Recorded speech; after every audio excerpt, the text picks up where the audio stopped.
Mi propio padre miró al hacendado más rico de la región y dijo: «Llévate a esta, dame 50 pesos y una botella de tequila». Yo acababa de cumplir 18 años. Ese día dejé de ser hija, me convertí en mercancía. Pero 50 años después, mi hijo volvió a ese pueblo para dar el golpe que mi padre nunca esperó recibir. Hola, mis queridos, mis queridas, qué bueno que están aquí conmigo esta tarde.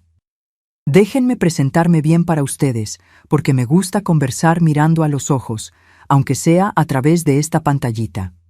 Mi nombre es Gracinda Ferreira dos Santos, pero todo mundo me llama Doña Gracia. Tengo 70 años cumplidos, nacida y criada allá en el interior de Oaxaca, en un pueblito llamado San Pedro Ixtlahuaca, que en aquel tiempo era solo polvo, ganado y gente sufrida.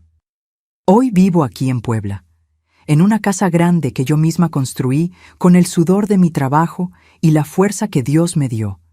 Saben, mijo, mija, la vida enseña de una manera que ninguna escuela enseña. Y mi escuela fue dura de más. Fue escuela de piso de tierra, de estómago vacío, de miradas de desprecio. Fue escuela de ser tratada como cosa, como animal, como peso muerto.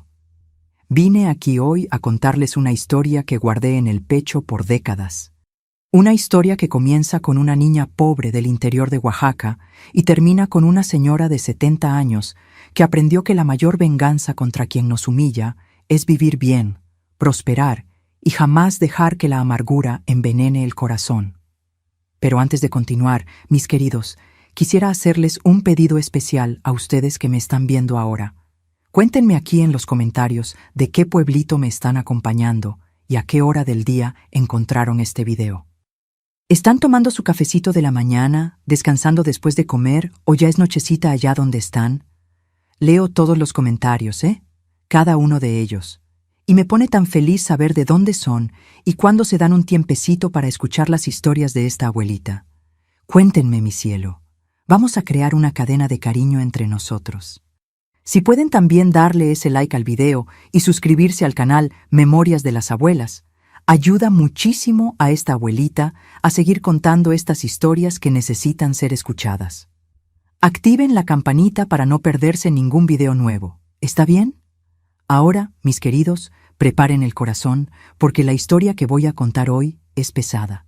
Es historia de abandono, de desprecio, de ser vendida por el propio padre como si fuera un costal de harina vieja. Pero también es historia de fuerza, de fe y de un golpe que vino 50 años después, cuando nadie más lo esperaba.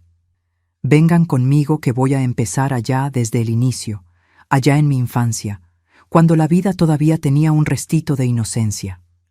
Nací en 1955 en una casita de adobe allá en San Pedro Ixtlahuaca, interior de Oaxaca. En aquel tiempo, mis queridos, San Pedro era solo monte, polvo rojo y gente que vivía del campo.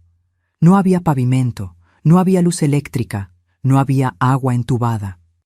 Tomábamos agua del pozo y nos bañábamos con jícara. Mi padre se llamaba Sebastián, pero todo mundo lo conocía como Tián. Tián el borracho. Así decía la gente por la espalda y por el frente también, porque mi padre no tenía vergüenza ninguna de su vicio. El tequila era el dueño de su vida y nosotros, los hijos, éramos solo el estorbo que le impedía tomar en paz.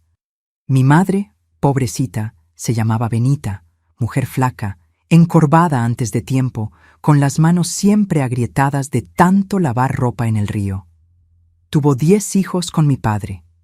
10. Yo era la más chica, la última, la que vino cuando mi madre ya estaba muy cansada para tener esperanza de algo. Nuestra casa era de piso de tierra, con paredes de adobe y techo de palma que se mojaba cada vez que llovía. Tenía solo 2 cuartos, uno donde todos dormíamos amontonados y otro que era cocina, sala y todo lo demás. La estufa era de leña, hecha de barro, y mi madre pasaba el día entero ahí tratando de hacer milagro con lo poco que había. Comíamos lo que había, arroz cuando había, frijoles aguados casi siempre, yuca, calabaza, quelites del traspatio. Carne era lujo de día santo. Y mire nomás, muchas veces me fui a dormir con la panza sonando, escuchando a mi padre llegar borracho y gritar a mi madre por cualquier cosa. Mis hermanos mayores trabajaban en el campo desde chiquitos. Los hombres iban a la milpa de maíz y frijol de los hacendados de la región. Las mujeres ayudaban en casa de familia, lavando, planchando, cuidando hijos ajenos. Así funcionaba. Nadie estudiaba, nadie soñaba, solo sobrevivíamos. Pero ¿saben qué recuerdo con cariño de esa época, mis queridos? Las mañanas. Antes de que el sol calentara de más, antes de que mi padre despertara de mal humor, había ese momento de paz. Mi madre despertaba temprano y hacía café en colador de tela. El olor de ese café aguado mezclado con la bruma de la mañana es algo que nunca olvidé. Me llamaba bajito para no despertar a los demás y tomábamos café juntas, sentadas en el umbral de la puerta, mirando el día nacer. Era en esos momentos que mi madre me contaba historias de santos, de milagros, de gente que sufrió mucho, pero al final encontró paz. Decía: Gracinda, mija, la vida es dura, pero Dios no abandona a quien tiene fe. Yo le creía. Creía con toda la fuerza de mi corazón. Jugaba con los otros niños de la vecindad. Hacíamos muñecas de totomoxtle, jugábamos canicas de barro, corríamos descalzas por el camino de tierra roja. Mis pies se agrietaban en tiempo de secas y se llenaban de lodo en tiempo de aguas. Pero era feliz en esos momentos, ¿saben? Feliz de la manera que los niños pobres logran ser felices, con poco, pero con intensidad. A la escuela solo fui hasta segundo año de primaria. Mi padre decía que las mujeres no necesitaban estudio, que el estudio era pérdida de tiempo, pero yo amaba la escuela. Amaba ver las letras en el pizarrón, amaba el olor del cuaderno nuevo, amaba a la maestra doña Eulalia, que tenía paciencia de santa con nosotros. Cuando mi padre me sacó de la escuela, lloré escondida por una semana, pero no servía de nada llorar. En la casa de Tian, su palabra era ley, y quien desobedecía recibía golpes. Mi infancia fue eso, mis queridos. Pobreza, trabajo, miedo de mi padre, pero también el amor de mi madre, los juegos con los hermanos, los sueños que guardaba en secreto. Soñaba con tener una casa bonita algún día. Soñaba con comer pastel de cumpleaños con betún. Soñaba con tener un vestido de verdad, no esos que mi madre hacía de costales de harina. Eran sueños pequeños, sueños de gente pobre, pero eran míos, y nadie me los podía quitar. El tiempo fue pasando, los años corriendo, y yo fui creciendo en esa vida dura. Mis hermanos mayores se fueron yendo de casa, uno por uno, cada quien buscando la sobrevivencia como podía. Algunos se fueron a la ciudad grande, otros se quedaron trabajando en las haciendas de la región, y yo me fui quedando, la más chica, la que sobró, la que nadie pensaba que valía mucho.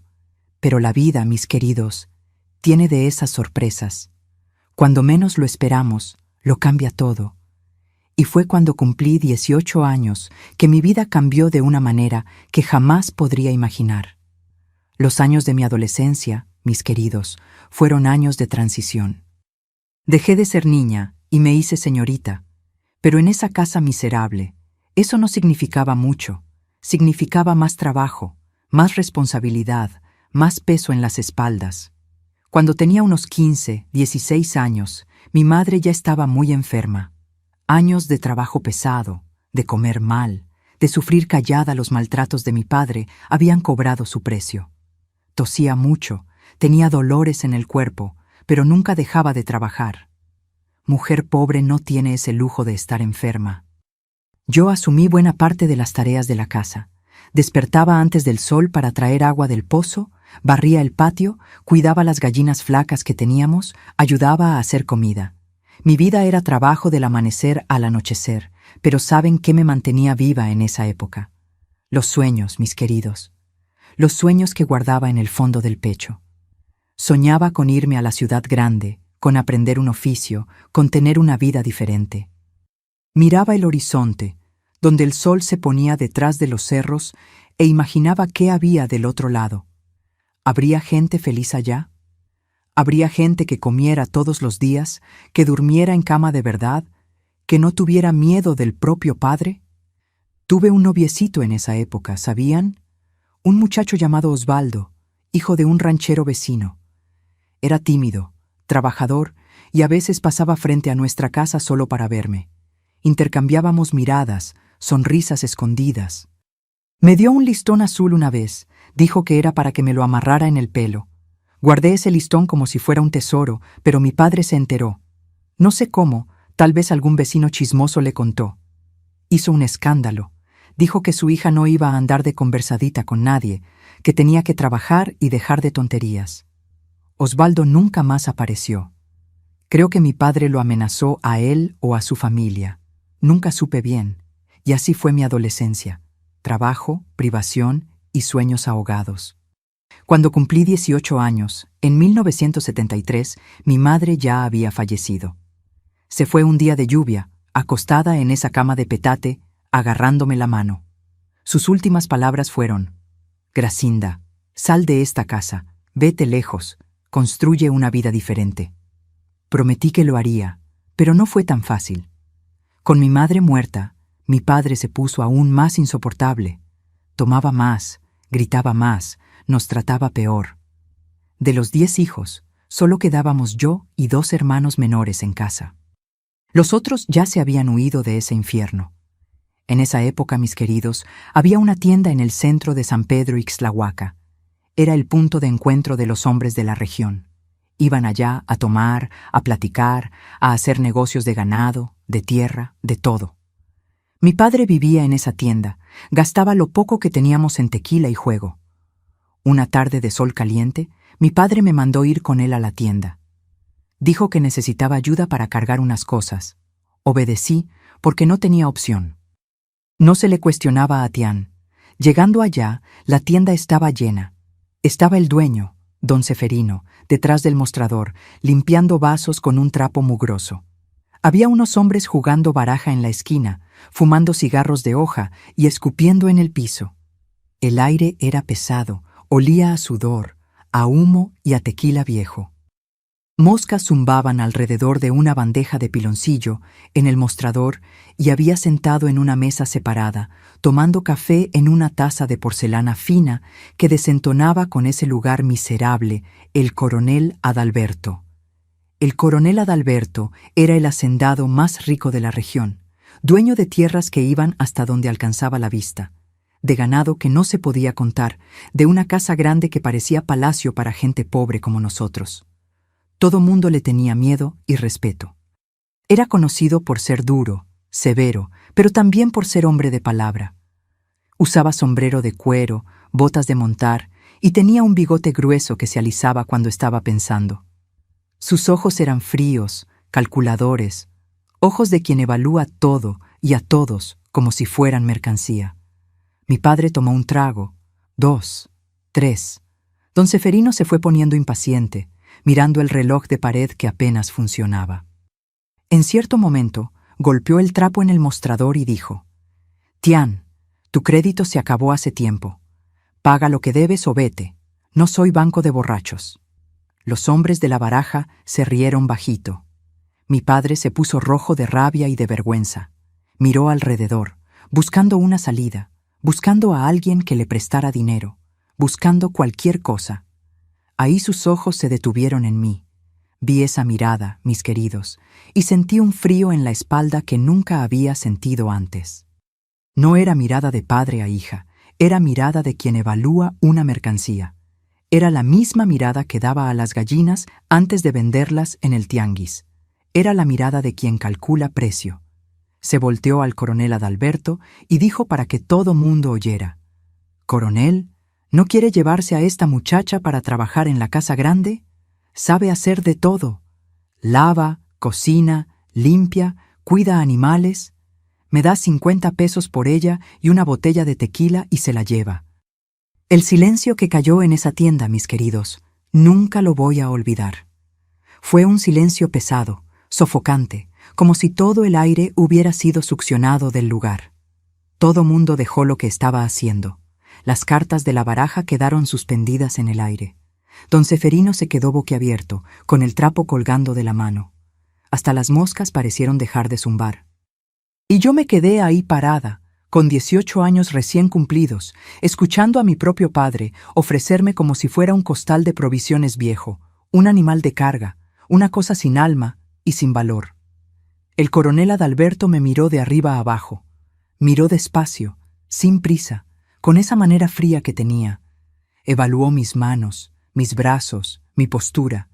Evaluó si yo valía el precio. Después tomó un sorbo de café, se limpió el bigote con el dorso de la mano y dijo con voz arrastrada: «Está muy flaca, va a dar pérdida en comida antes de dar ganancia en trabajo». Mi padre insistió, la voz ya pastosa por la bebida: «Llévela, coronel, es una boca menos que alimentar. Yo no quiero a esta en casa, solo me da trabajo. Su madre murió y me dejó a esta peste para criar. Háganos un favor a los dos». Esas palabras, mis queridos, yo no quiero a esta, como si fuera basura, como si 18 años de vida no significaran nada, como si yo no fuera sangre de su sangre, carne de su carne. Yo era su hija y me estaba vendiendo por el precio de una borrachera. El coronel pensó por un momento, alisándose el bigote. Vi en sus ojos el cálculo haciéndose. Una empleada joven que sabía trabajar por el precio de una botella de tequila. Buen negocio para él. Después sacó del bolsillo del chaleco unos billetes arrugados, viejos, sucios de polvo y sudor. Los aventó en el mostrador como quien avienta hueso al perro, 50 pesos, e hizo seña a don Seferino para que separara una botella de tequila para mi padre. Mi padre agarró el dinero primero, contó los billetes uno por uno, verificando. Después agarró la botella, ya quitando la tapa con los dientes, y ni me miró. Ninguna mirada de despedida, ninguna palabra, ningún «que Dios te acompañe», nada. Ya no existía para él, nunca había existido. El coronel me hizo seña de que lo siguiera. Un gesto corto, impaciente, como quien llama a un animal. Salí de esa tienda con las piernas temblando, el corazón despedazado en 1000 pedazos, pero sin derramar una lágrima. Me había prometido a mí misma en ese instante que no le iba a dar ese gusto a mi padre. No merecía mis lágrimas. No merecía nada de mí. En la carreta del coronel, yendo hacia su hacienda, por un camino de tierra lleno de baches, miré hacia atrás una última vez. El sol se estaba poniendo, pintando el cielo de rojo y naranja, y allá frente a la tienda, iluminado por esa luz de atardecer, vi a mi padre. Estaba riéndose con los amigos, levantando la botella de tequila en un brindis, celebrando que se había librado de mí. Ese día, la Gracinda que yo era, murió y nació una piedra en lugar de mi corazón. La hacienda del coronel Adalberto quedaba como a 2 horas en carreta de San Pedro Ixtlahuaca, por un camino de tierra que cortaba el valle oaxaqueño. Durante todo el trayecto no me dijo ni una palabra, ni preguntó mi nombre, ni preguntó mi edad, ni preguntó nada. Iba sentada en la parte de atrás de la carreta, junto con costales de provisiones, herramientas oxidadas y un rollo de alambre de púas. Como una carga más que había comprado en el pueblo, como una cosa más sin valor. Cuando llegamos, ya estaba oscureciendo. La casa grande era enorme, mis queridos. Para mí, que venía de una casita de adobe con piso de tierra, aquello parecía un palacio de cuento. Tenía 2 pisos, corredor con columnas blancas, ventanas de vidrio de verdad con cortinas de encaje. Tenía un jardín al frente con flores que nunca había visto y una fuente en el centro que echaba agua limpia, como si el agua no costara nada. Pero no tuve tiempo de admirar. No tuve tiempo de soñar. El coronel me entregó a una mujer llamada Zulmira, que era una especie de ama de llaves de la casa. Era alta, flaca, con el rostro marcado por el sol y los años. Tenía ojos duros y boca delgada, una boca que parecía nunca haber sonreído en la vida. Me miró de arriba a abajo, con desprecio, como quien examina un caballo enfermo en la feria, y dijo con voz seca: «Otra boca que alimentar. Vamos a ver si esta aguanta la vara. Las otras no duraron mucho». Y ahí comenzó mi calvario, mis queridos. Ahí comenzó la parte más oscura de mi vida. Trabajaba desde las 4 de la mañana hasta casi medianoche. Despertaba cuando todavía estaba oscuro, cuando las estrellas aún brillaban en el cielo para prender el fogón de leña. El fogón era enorme, hecho de ladrillos y barro, y necesitaba mucha leña para calentarse. Recogía la leña en la oscuridad, tanteando el suelo, cortándome con las ramas secas. Después traía agua del pozo, unos 5 o 6 cubos pesados que cargaba, balanceando en la cabeza y en las manos. Preparaba el café, hacía el desayuno de la familia, servía la mesa. Después tenía que barrer la casa entera. Y cuando digo entera, mis queridos, digo entera de verdad. Eran 12 cuartos. Fuera los corredores, fuera los pasillos, fuera la escalera. Barría, trapeaba, sacaba brillo a los muebles con cera de abeja hasta que relucieran. Lavaba la ropa en el lavadero de piedra, tallando hasta que las manos quedaban en carne viva, hasta que los dedos sangraran. Planchaba con plancha de carbón las camisas del coronel, las faldas de doña Elvira, las sábanas bordadas que yo ni podía usar. Cocinaba para el coronel, para su esposa, para los capataces y para los empleados. Limpiaba el chiquero de los puercos, hundiéndome en el lodo hasta las rodillas. Cuidaba las gallinas, recogía huevos, retorcía pescuezos cuando lo ordenaban. Lavaba trastes con arena y ceniza hasta que los platos quedaran relucientes. La lista no tenía fin, nunca tenía fin. ¿Y si me equivocaba en algo, mis queridos? ¿Si dejaba una mancha en la ropa blanca del coronel? ¿Si los frijoles quedaban un poquito duros? ¿Si el piso no brillaba como espejo? ¿Si me tardaba un segundo más de lo debido? Venía el castigo. Zulmira tenía una vara de membrillo que guardaba colgada detrás de la puerta de la cocina. Una vara gruesa, nudosa, que mantenía remojada en agua para que quedara más flexible, para que doliera más. Pegaba en la espalda sin compasión ni piedad, dejando verdugones que ardían por días.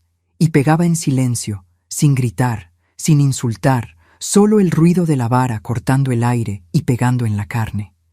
Ese silencio era peor que cualquier grito. Y el coronel, cuando estaba de mal humor, cuando perdía dinero en un negocio, o cuando no llovía para la cosecha, gritaba cosas que me hacían querer desaparecer de la faz de la tierra, cosas que me hacían desear no haber nacido. Inútil. No sabes hacer nada bien, por eso tu padre te vendió barato. Ni regalada sirves. No vales ni los 50 pesos que pagué. Fue dinero tirado a la basura. Debí haberte dejado pudrir en esa tienda junto con tu padre borracho. Esas palabras, mis queridos, dolían más que cualquier vara. Dolían más que cualquier verdugón en la espalda. Dolían en el alma, dolían en el fondo del pecho, dolían en un lugar que no tiene remedio ni curación. Cada palabra era un cuchillo clavado en el corazón. Cada grito era una confirmación de que yo no valía nada, de que era basura, de que mi padre tenía razón en haberme vendido. Dormía en un cuartito en el fondo de la hacienda, junto con otras 2 muchachas que trabajaban ahí. El cuartito era más pequeño que la cocina de la casa donde nací, y mire que esa cocina era chiquita. Había un petate en el piso, una cobija delgada y mugrienta y nada más. No había ventana, solo una rendija en la pared, por donde entraba un hilito de luz de día y un hilito de frío de noche. En invierno temblábamos tanto que los dientes castañaban. En verano nos sofocábamos de calor, el aire quieto y pesado, las paredes sudando humedad. La comida que recibíamos era la sobra, lo que quedaba de la mesa del coronel, lo que la familia no quería, los pedazos de carne con nervio, el arroz del fondo de la olla que ya estaba pegado, los frijoles aguados. Mezclaban todo en un plato y nos lo daban. A veces era bastante cuando había visita y sobraba mucha comida. A veces no alcanzaba ni para matar el hambre y nos íbamos a dormir con la panza sonando, soñando con comida, pero no podíamos quejarnos. Quejarse significaba castigo. Quejarse significaba la vara de membrillo. Quejarse significaba quedarse sin comer de una vez. Lo peor de todo, mis queridos, era el aislamiento. No podía salir de la hacienda, no podía ir al pueblo, no podía recibir visita de nadie, no podía mandar carta, no podía recibir noticias. Era como si hubiera desaparecido del mundo, como si hubiera muerto y nadie lo supiera. Mis hermanos No sabían dónde estaba, si es que querían saber. No había nadie para ayudarme, nadie a quien pudiera pedir socorro, nadie que se preocupara si estaba viva o muerta. Y el coronel se encargaba de recordarme eso cada vez que intentaba cuestionar algo, cada vez que me atrevía a mirarlo a los ojos, cada vez que mi voz salía un poquito más alta de lo debido. Eres mía, Gracinda. Pagué por ti. Tu padre firmó papel. Hay documento. No tienes a dónde ir. No tienes a quién correr. No tienes a nadie en el mundo que se preocupe por ti. Así que baja esa cabeza, cierra esa boca y trabaja. Me sentía como una prisionera, una esclava, una cosa sin valor, sin voz, sin voluntad, una sombra que existía solo para servir. La esposa del coronel, doña Elvira, era diferente. Era una mujer triste, muy triste, que pasaba los días en el cuarto leyendo libros o bordando manteles que nunca terminaba. Usaba vestidos oscuros, cabello recogido en un chongo apretado, y tenía ojos grandes y melancólicos, ojos de quien llora por dentro. El coronel la trataba con frialdad, casi con desprecio, como si fuera un mueble incómodo de la casa. No tenían hijos, y yo notaba que eso era una herida abierta entre los dos, una herida que nunca cicatrizaba. Los primeros meses evitaba a doña Elvira. Tenía miedo de que fuera igual al marido, que fuera una persona más para humillarme y castigarme. Pero poco a poco me fui dando cuenta de que era diferente. Nunca me gritaba, nunca me llamaba con nombres feos. A veces, cuando nadie estaba mirando, dejaba un pedazo de pan extra en mi plato o un vaso de leche cerca de la puerta de mi cuartito. Un día estaba limpiando el escritorio del coronel y vi una estantería llena de libros. Libros de pasta dura con letras doradas, libros que nunca había visto en mi vida. Me detuve a mirar, fascinada, hipnotizada por esos lomos coloridos. Recordé la escuela, a doña Eulalia, las letras en el pizarrón, el olor del cuaderno nuevo. Doña Elvira me cachó mirando. ¿Sabes leer?, preguntó con voz suave. Le dije que sabía un poco, que había estudiado hasta segundo año, que mi padre me sacó de la escuela, pero que todavía me acordaba de las letras. Se quedó en silencio por un momento, mirándome con una expresión que no supe descifrar. Después dijo, casi susurrando: «Regresa aquí mañana, a la misma hora, cuando el coronel esté en el pueblo. No le cuentes a nadie». Y así comenzaron nuestras clases secretas. Doña Elvira me enseñaba a leer mejor, a escribir con letra bonita, a hacer cuentas de sumar, restar, multiplicar y dividir. Nos encontrábamos en el escritorio cuando el coronel viajaba, siempre con la puerta entrecerrada, siempre con un oído atento a cualquier ruido. Tenía paciencia, mucha paciencia. Repetía las lecciones cuantas veces fuera necesario. Corregía mis errores sin humillarme. Celebraba cada pequeño triunfo. Decía que yo era inteligente, que tenía potencial, que podía ser mucho más que una empleada de Hacienda. Eran las primeras palabras buenas que alguien me decía desde que mi madre había muerto. Eran palabras que guardaba en el pecho como tesoros, palabras que me daban fuerza para aguantar un día más. Pero la vida en la hacienda seguía dura. El trabajo no disminuía, los gritos no paraban, la humillación era constante, día tras día, semana tras semana, mes tras mes. Hubo un día, mis queridos, que derramé una jarra de leche sin querer. La jarra se me resbaló de la mano, cayó en el piso de la cocina y se hizo 1000 pedazos. La leche se esparció por las piedras, blanca sobre gris, y me quedé ahí, paralizada de miedo, mirando ese charco crecer. El coronel estaba en la hacienda ese día. Acababa de perder dinero en un negocio de ganado que salió mal y estaba de pésimo humor. Oyó el ruido de la jarra rompiéndose y vino corriendo a la cocina con la cara roja de rabia.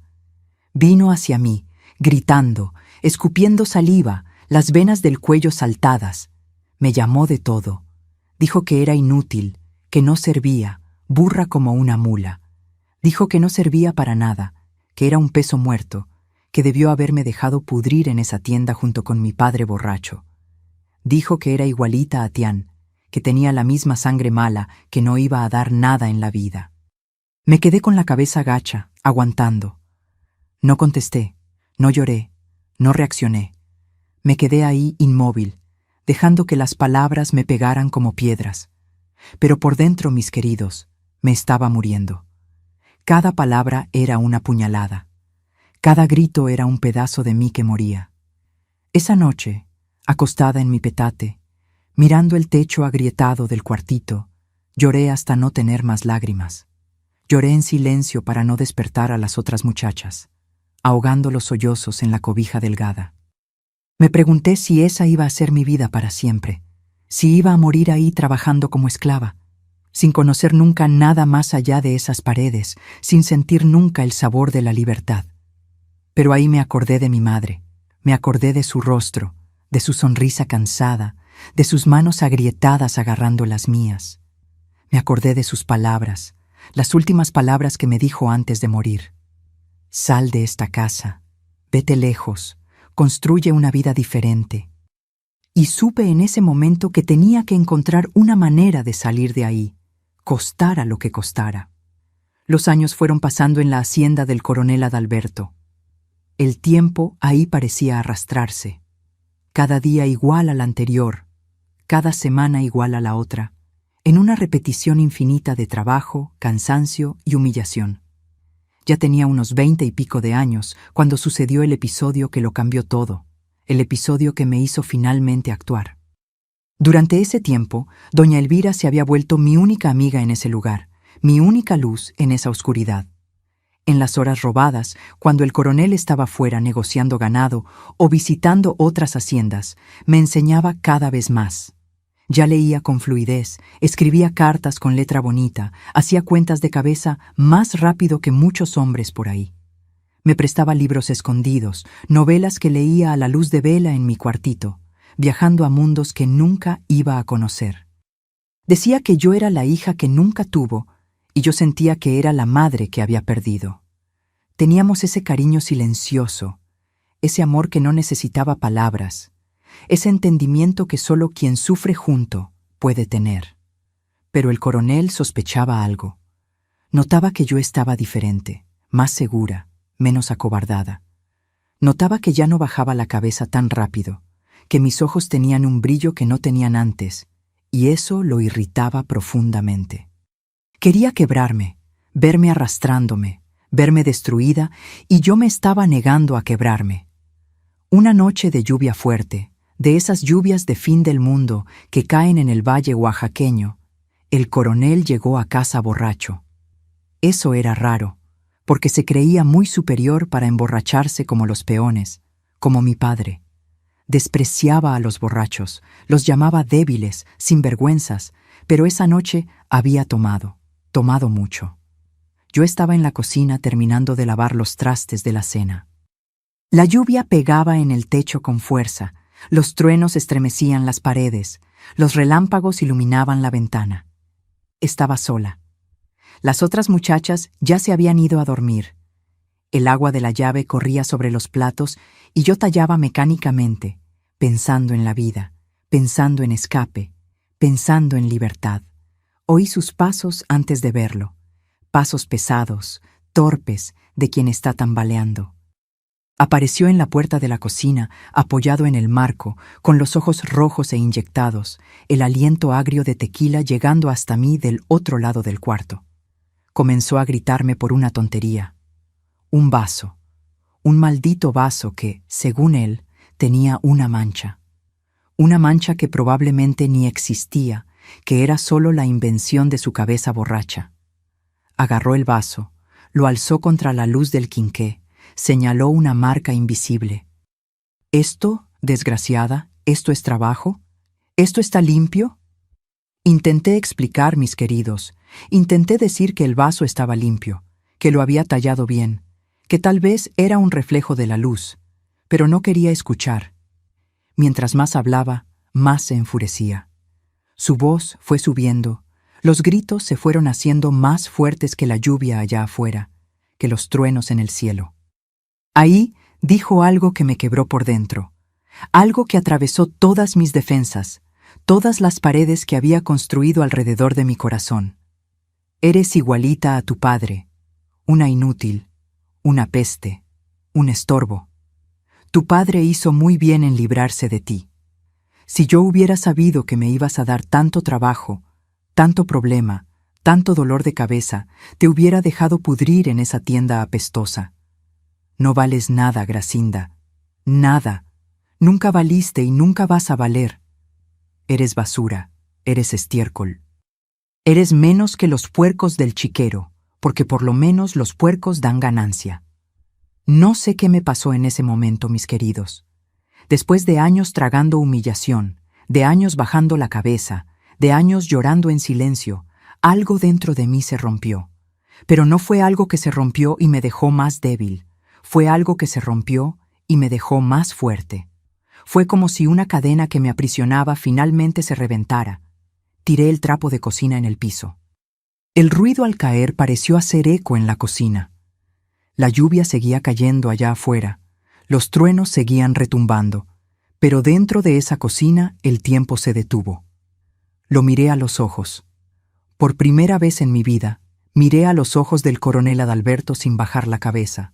Lo miré firme, directo, sin parpadear. Lo miré con toda la rabia, todo el dolor, toda la humillación de años acumulados.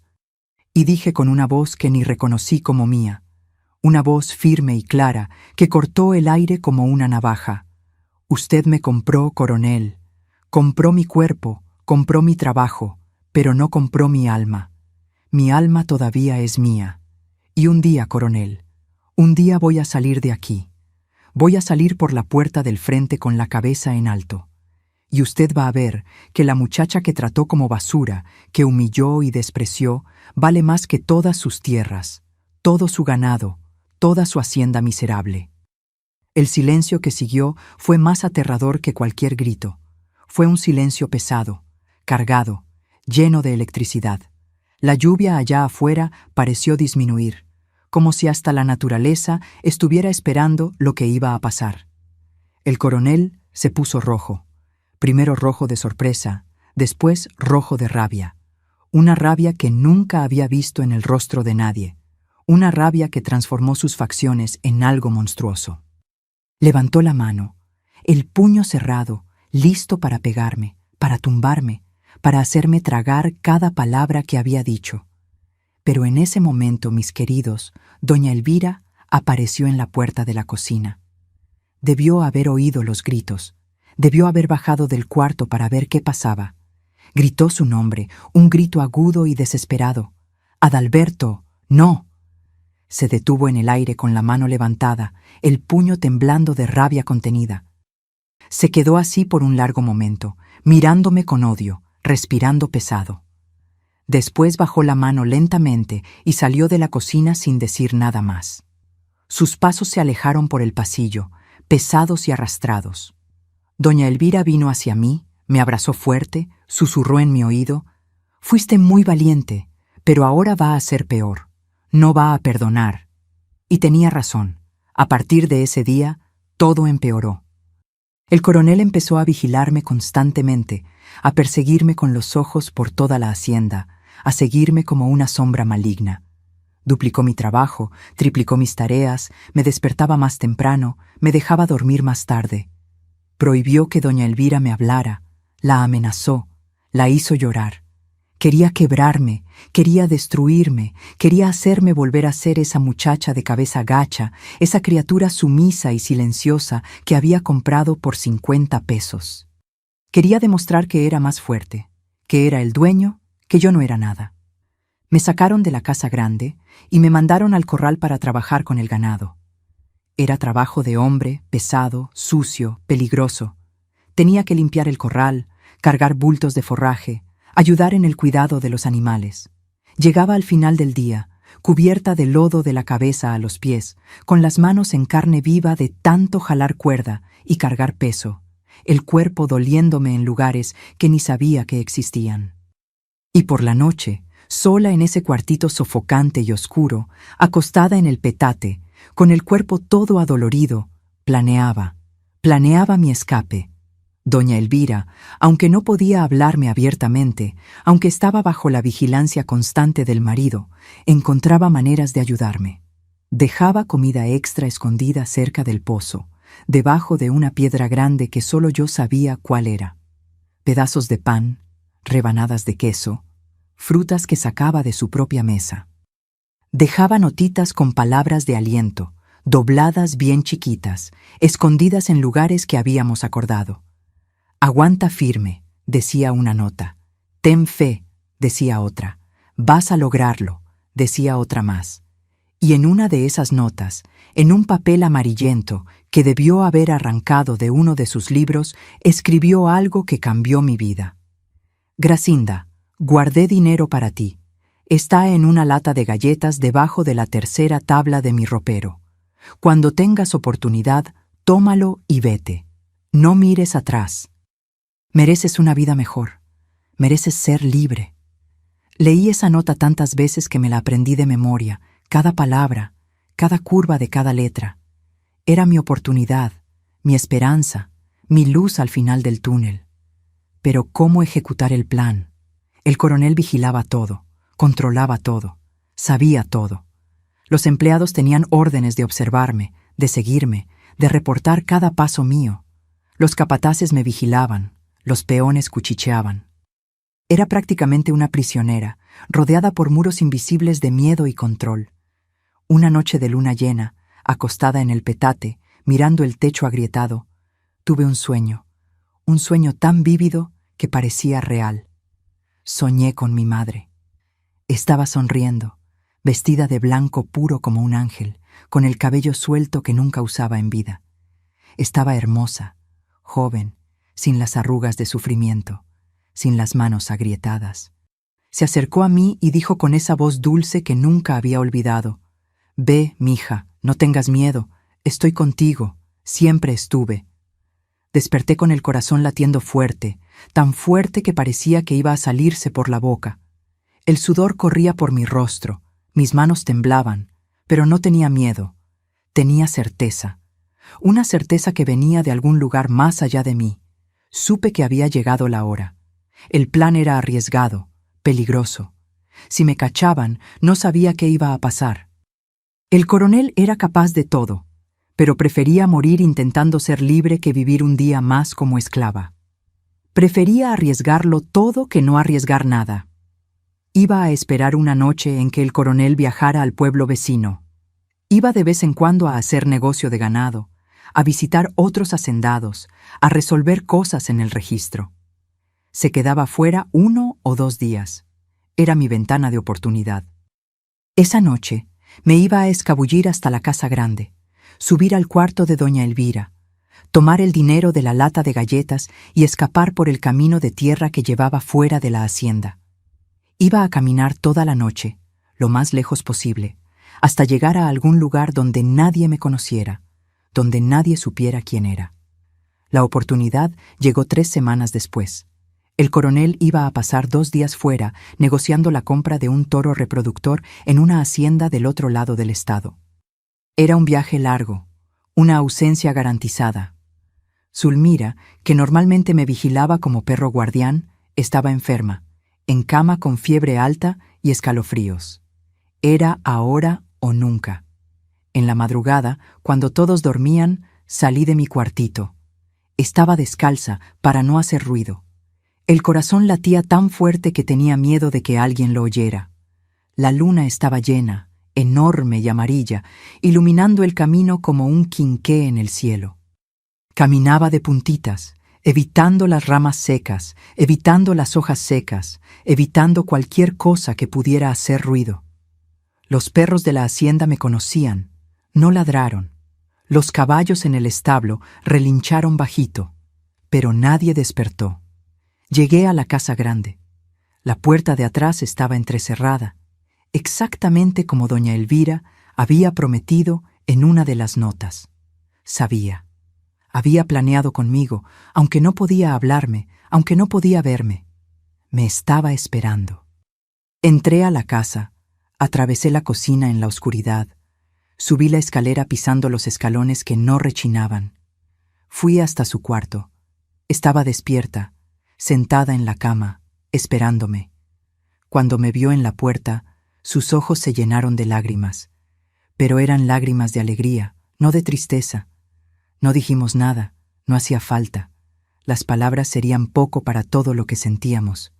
Me abrazó fuerte, muy fuerte, por primera vez en todos esos años. Un abrazo de madre, un abrazo de despedida, un abrazo que cargaba todo el amor que había guardado. Después fue hasta el ropero, ese ropero inmenso de madera oscura, levantó la tercera tabla del fondo con cuidado para no hacer ruido y sacó de ahí una lata de galletas antigua, oxidada en los bordes. Dentro había dinero, billetes, algunos nuevos, otros viejos y arrugados, más dinero del que había visto junto en mi vida. Había juntado durante años, ahorrando cada centavo que podía, escondiéndolo del marido, guardándolo para mí. «Ve», susurró, la voz quebrada, «y nunca regreses. Construye la vida que mereces. Vive por mí también, porque yo nunca voy a poder salir». Tomé la lata, la guardé debajo de la ropa junto al corazón. La miré una última vez, grabando cada detalle de su rostro en la memoria.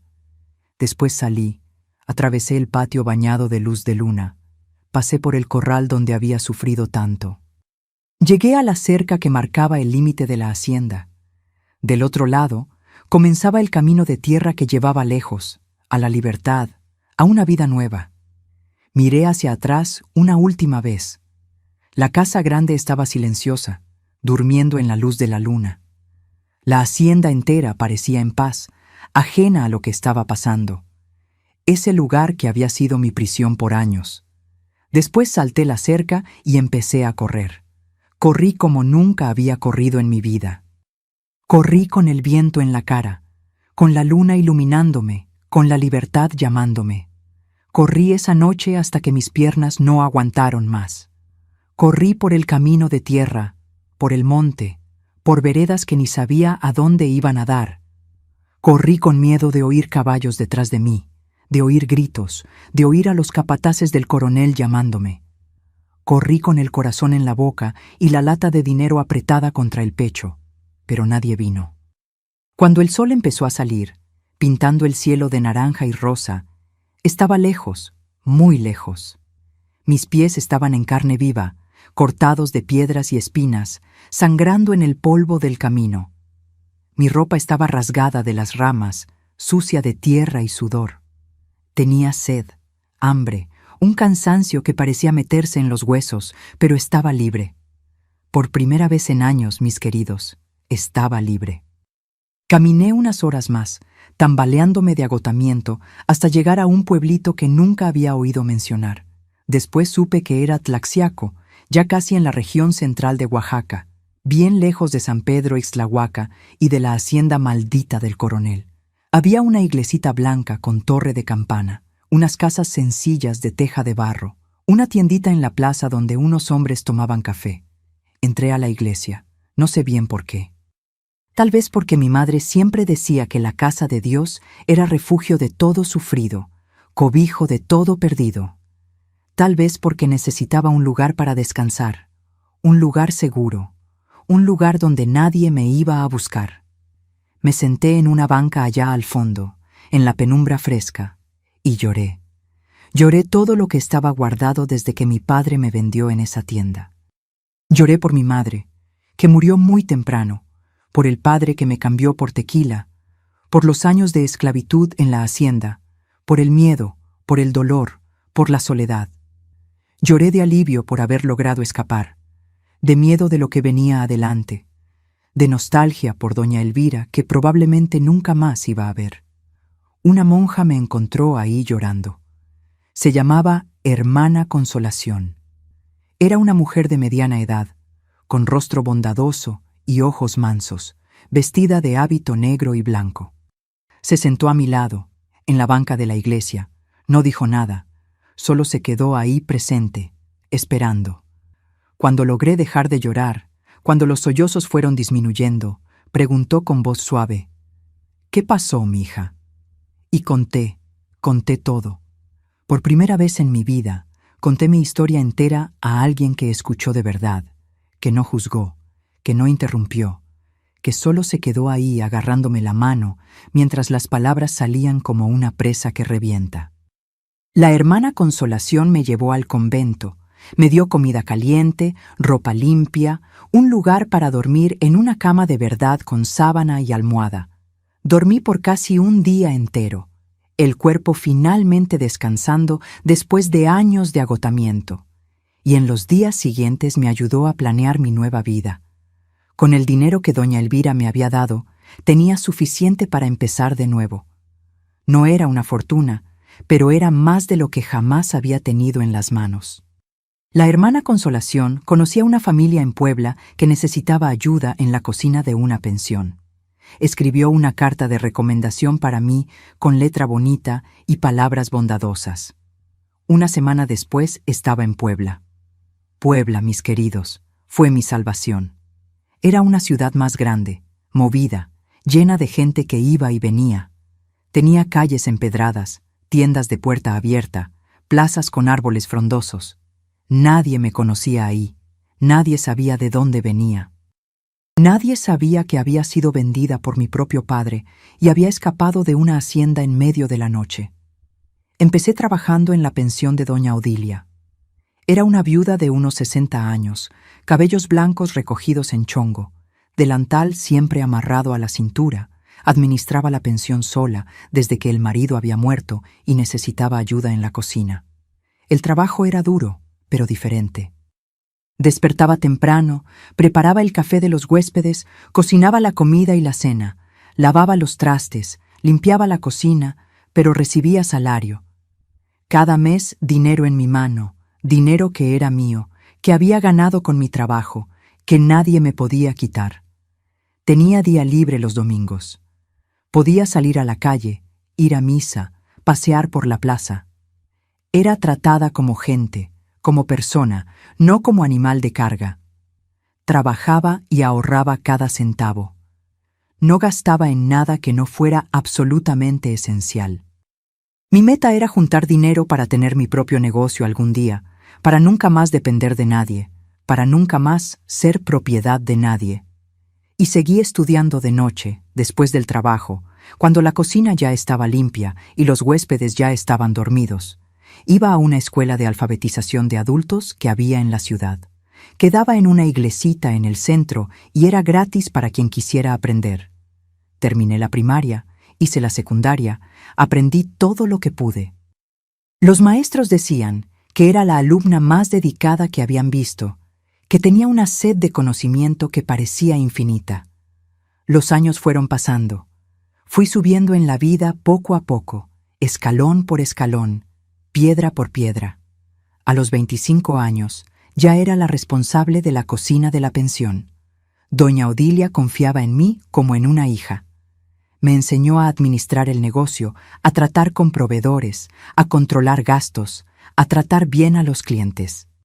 Decía que tenía maña para las cosas, que iba a llegar lejos.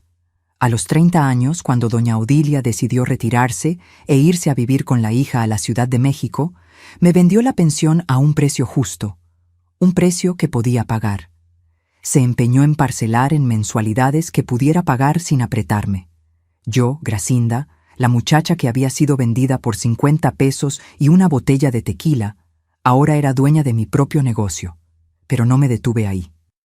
Transformé la pensión en restaurante, remodelé la cocina, amplié el salón, contraté ayudantes, después abrí una lonchería en la otra esquina. Después empecé a hacer dulces por encargo para fuera. Mi cajeta se hizo famosa en la ciudad. La receta era de mi madre, esa cajeta que hacía en el fogón de leña cuando éramos chicos, que comíamos como si fuera tesoro. A los 35 años conocí a Baldomiro. Era camionero, un hombre sencillo, de risa fácil y manos callosas. Recorría todo México en su camión, llevando carga de un estado a otro. Paró en mi lonchería un día a tomar café y comer un pedazo de pan dulce. Platicamos, pidió mi nombre, le dije que me llamaba Gracia. Regresó al día siguiente y al otro, y al otro. Baldomiro era diferente a todos los hombres que había conocido en mi vida. Me trataba con respeto, con cariño, con gentileza. Me abría la puerta para pasar. me jalaba la silla para sentarme, me preguntaba mi opinión sobre las cosas. Me miraba como si fuera preciosa, como si fuera lo más bonito que había visto. Noviamos por 1 año, nos comprometimos por 6 meses más, nos casamos en una ceremonia sencilla en la iglesita de Puebla. No tenía familia para invitar. Mis hermanos no sabía dónde estaban, regados por México. Mi padre no quería saber, pero tenía amigos. Doña Odilia vino de la Ciudad de México. La hermana Consolación mandó una carta de bendiciones. Las empleadas del restaurante fueron todas. 1 año después de la boda, nació mi hijo, Rogerio, la mayor alegría de mi vida.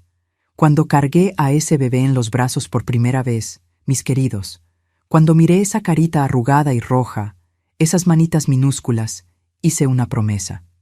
Prometí que nunca iba a pasar lo que yo pasé. Prometí que iba a tener estudio, oportunidad, amor, dignidad, todo lo que yo no tuve cuando era joven, y cumplí esa promesa. Crié a mi hijo con todo el amor del mundo, con todo el cariño que mi corazón era capaz de dar. Trabajé duro para darle la mejor educación posible.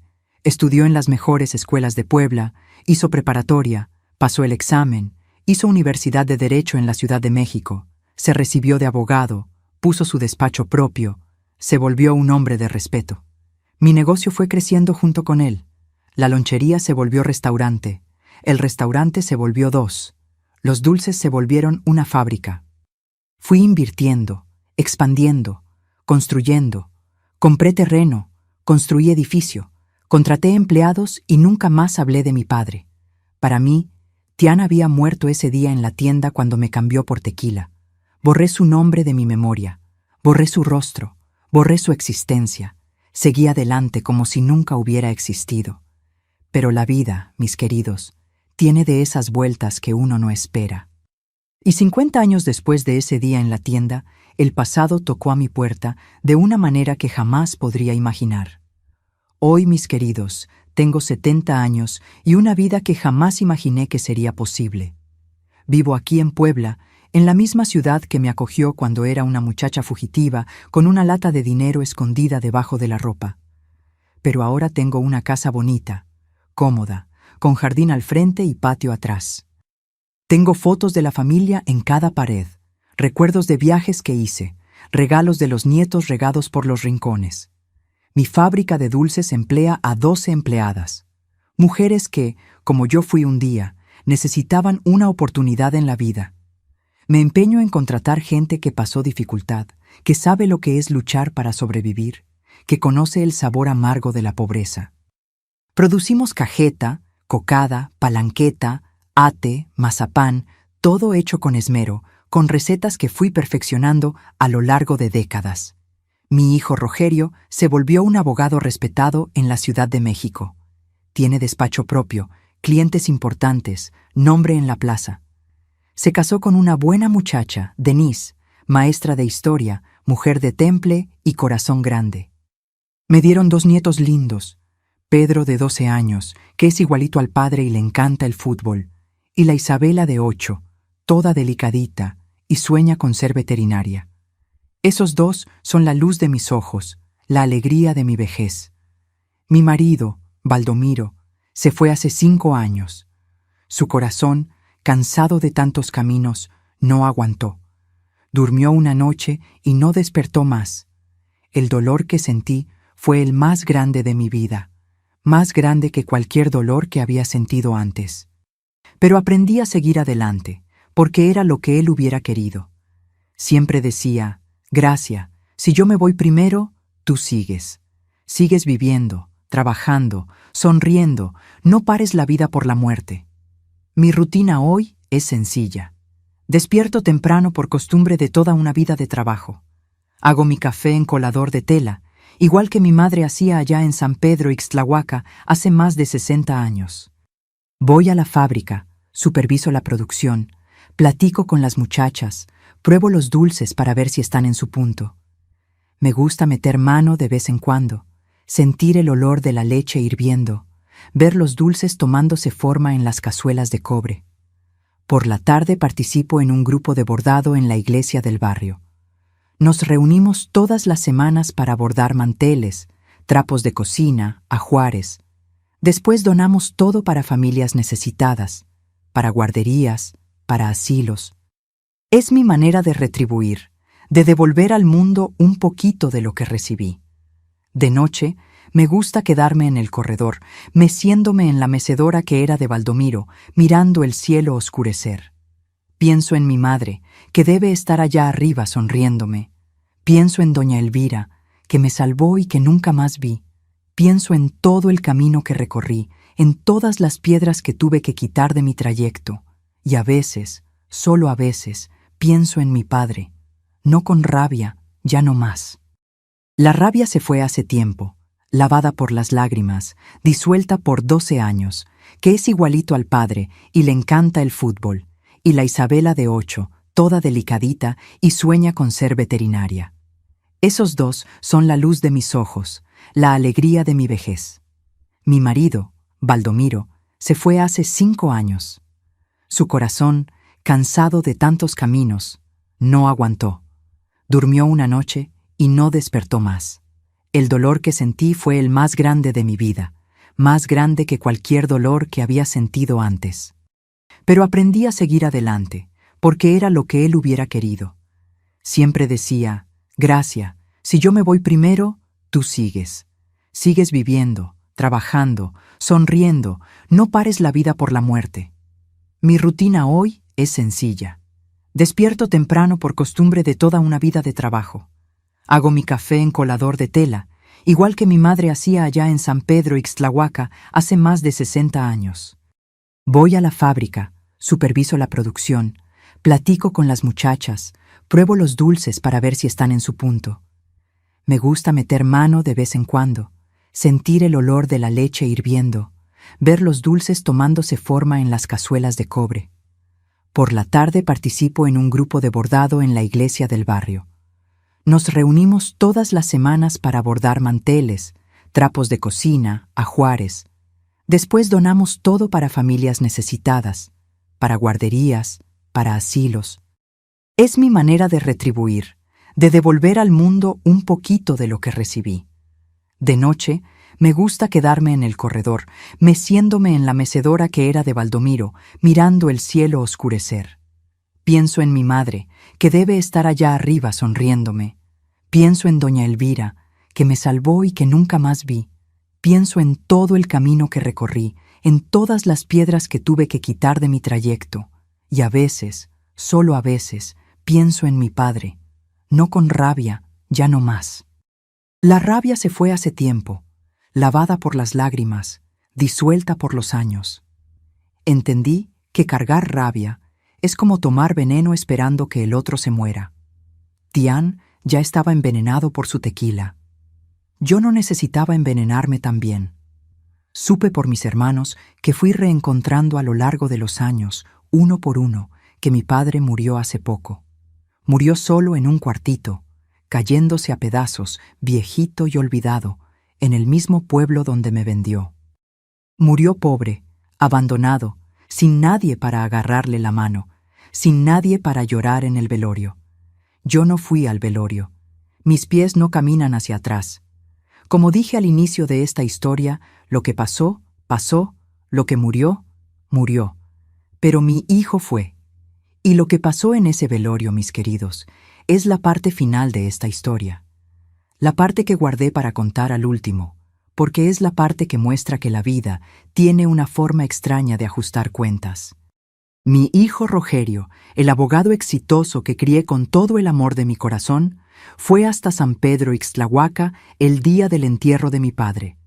Fue en un carro importado, negro, reluciente, vestido con traje italiano azul marino, camisa blanca, zapatos de piel legítima.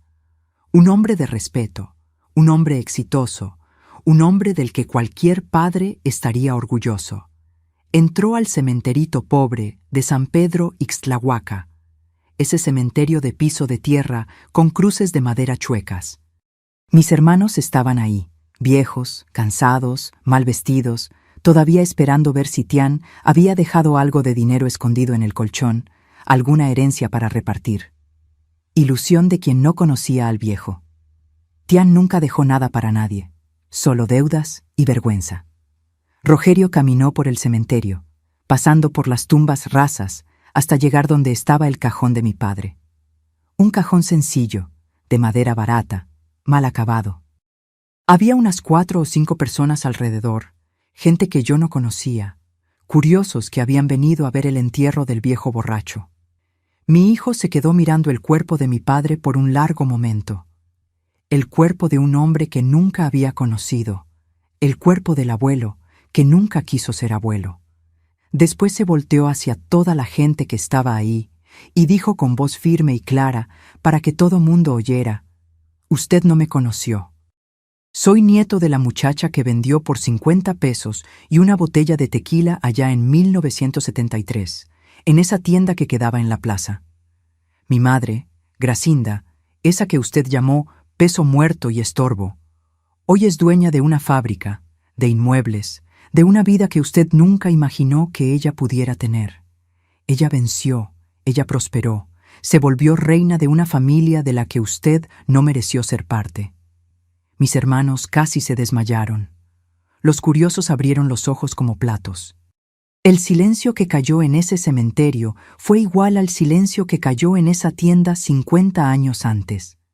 Ahí mi hijo sacó del bolsillo del saco un sobre grueso, lleno. Abrió el sobre y mostró lo que había dentro.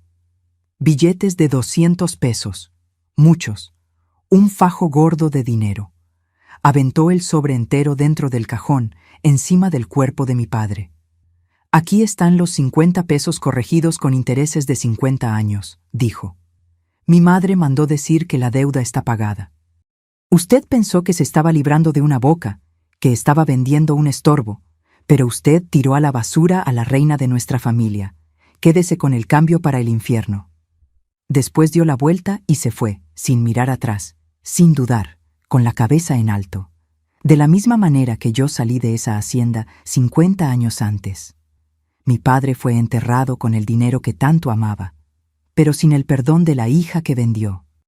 Mis queridos, mis queridas, ustedes que se quedaron conmigo hasta ahora, quiero agradecerles de corazón por haber escuchado esta historia hasta el final. No la conté para que sintieran lástima de mí, lejos de eso. No necesito lástima, no quiero compasión. La conté porque creo que mi historia puede ayudar a alguien que está pasando por algo parecido. Puede encender una luz al final del túnel de alguien. Puede dar fuerza a alguien que está pensando en rendirse. Si están en una situación donde alguien los trata como cosa, como objeto, como peso muerto, quiero que sepan, valen mucho más de lo que dicen que valen. Las palabras de quien los humilla no definen quiénes son, definen quiénes son ellos, definen la pequeñez de su alma, no la grandeza de la suya. Aprendí que uno no escoge de dónde viene, pero escoge a dónde va. Vine del fondo del pozo, del lugar más bajo que una persona puede estar. Fui vendida por mi propio padre, tratada como esclava, humillada de todas las formas posibles, pero escogí subir escalón por escalón, piedra por piedra, lágrima por lágrima, construí una vida nueva. Y si yo pude, mijo, mija, ustedes también pueden. No dejen que nadie los convenza de que no tienen valor. No dejen que nadie los trate como mercancía, como cosa desechable. Son gente, tienen dignidad, tienen un alma que nadie puede comprar. No importa cuántos pesos ofrezcan, la vida es dura, lo sé. A veces parece que no hay salida, que las paredes se están cerrando, que no hay nadie para ayudar, pero siempre hay una puerta, aunque sea chiquitita, escondida en la esquina, siempre hay una rendija de luz, aunque sea débil y temblorosa. Y es por esa rendija que tenemos que pasar, es por esa puerta que tenemos que salir. Pasé 50 años sin perdonar a mi padre. ¿Y saben qué? No me arrepiento. El perdón no es obligación. Hay gente que merece perdón, hay gente que no merece. Lo que importa es que no dejé que la rabia me consumiera, no dejé que el odio me envenenara. Transformé el dolor en fuerza, la humillación en combustible, el desprecio en motivación. Cada vez que alguien decía que no iba a lograrlo, Usaba eso para empujarme hacia adelante. Y hoy, a los 70 años, sentada en mi cocina que huele a cajeta, rodeada del amor de mi familia, puedo decir con orgullo, con la cabeza en alto y la voz firme: vencí. Mío, mis queridos, mis cielos, si esta historia tocó su corazón, les pido algo. Déjenle ese like al video, suscríbanse al canal Memorias de las Abuelas, activen la campanita para no perderse ningún video nuevo y cuéntenme aquí en los comentarios. Escriban la palabra Vence si vieron hasta el final. Quiero ver cuántos guerreros y guerreras llegaron hasta aquí conmigo. Cuántos corazones latieron junto con el mío en esta historia. Y si conocen a alguien que esté pasando por una situación difícil, que esté siendo maltratado, humillado, tratado como menos que gente, compartan este video con esa persona. A veces, una historia puede ser la luz que alguien necesita para encontrar fuerza para continuar. Cuento mi dolor, no como entretenimiento, mis queridos. No es novela, no es ficción inventada para ganar vistas. Lo cuento como alerta, como abrazo, como mano extendida para quien está en el fondo del pozo igual que yo estuve. Si una sola persona que está atrapada en una situación parecida reconoce las señales por mi relato, ya valió cada lágrima que derramé contando esto aquí. El silencio protege a quien maltrata, siempre protegió y siempre va a proteger. Hablar es el primer paso para liberarse, es el primer ladrillo de la escalera que los va a sacar del pozo. Y si ustedes o alguien que conocen está pasando por situación de falta de respeto, de explotación, de ser tratado como menos que gente, sepan que en todo lugar del mundo existen personas listas para ayudar. Busquen información, pidan socorro, hablen con alguien de confianza. No se queden callados. El silencio es el mejor amigo de quien hace mal.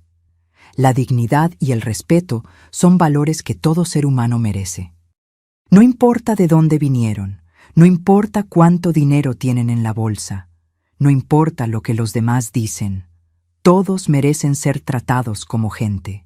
Extiendan la mano a quien necesita, sean la doña Elvira de alguien, sean la hermana Consolación de alguien, sean la puerta que abre, la luz que enciende, la esperanza que no muere. Juntos, como una familia de corazones, podemos hacer la diferencia en el mundo. Que Dios bendiga a cada uno de ustedes que se quedaron conmigo hasta aquí. Que Él ilumine sus caminos. Que les dé fuerza a quien está luchando. Que consuele a quien está llorando. Esta abuelita los ama de verdad, de corazón. Hasta el próximo video, mis queridos. Quédense con Dios.